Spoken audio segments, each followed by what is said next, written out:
नमस्ते एचएम टेकमा सदा चाहिँ आज पनि हामी उपस्थित भएका छौँ।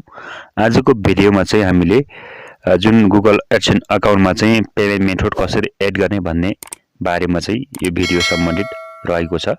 कृपया च्यानल सब्स्क्राइब गर्नुहोला। र म चाहिँ यहाँनिर माथि आएको एरर मेसेजमा चाहिँ क्लिक गरिसकेपछि यहाँनिर देखाएको छ। अब चाहिँ यहाँनिर क्लिक गर्नुभयो भने यहाँनिर चाहिँ अपडेट भनेर देखाएको छ।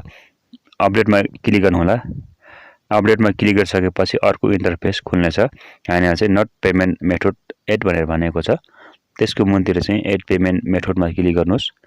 यहाँनिर एड पेमेन्ट मेथडमा क्लिक गरिसकेपछि अब चाहिँ यहाँ दुईवटा अप्सन देखाएको छ। हामीले चाहिँ एउटा अप्सन चाहिँ चुज गर्नुपर्ने हुन्छ।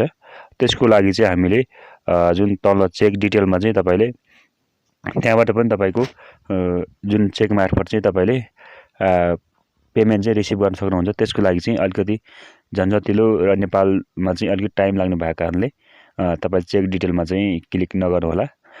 त्यसको लागि चाहिँ माथि अर्को अप्सन रहेको छ, add new wire transfer method भनेर देखाएको छ। यसमा चाहिँ क्लिक गर्नु होला। यसमा क्लिक गरिसकेपछि अब चाहिँ यहाँनिर विभिन्न अप्सनहरू रहेको छ। Bank account name, account number, bank name, त्यस स्विफ्ट कोड यहाँनिर राख्नुपर्ने हुन्छ। यसको लागि चाहिँ हामीले यहाँनिर जुन बेनिफिसियरी आइडी चाहिँ हामीले यहाँनिर नराखे पनि हुन्छ। तपाईले तल चाहिँ बैंक नेम राख्नु होला। अनि माथिको म हटाउँछु अनि तल चाहिँ बैंक नेम रहेको छ।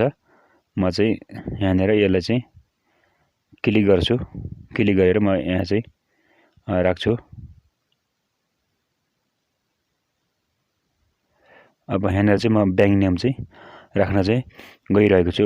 ग्लोबल आइएम बैंक लिमिटेडको यो चाहिँ अकाउन्ट रहेको छ।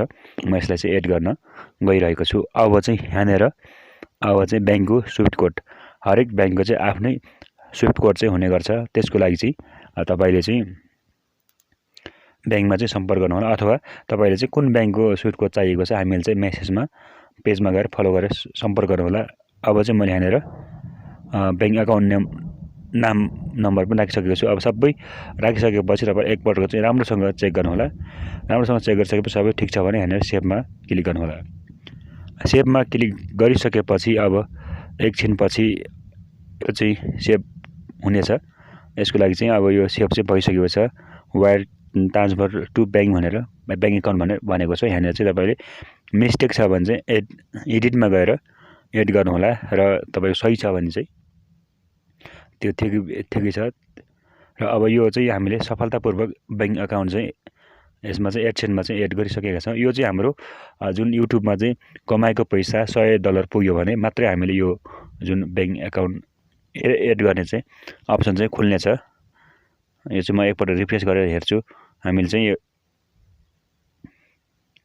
बैंक अकाउन्ट चाहिँ यसरी एड गरेर चाहिँ देखाइसकेका छौँ। अब चाहिँ माथिको अप्सन पनि हटिसकेको छ।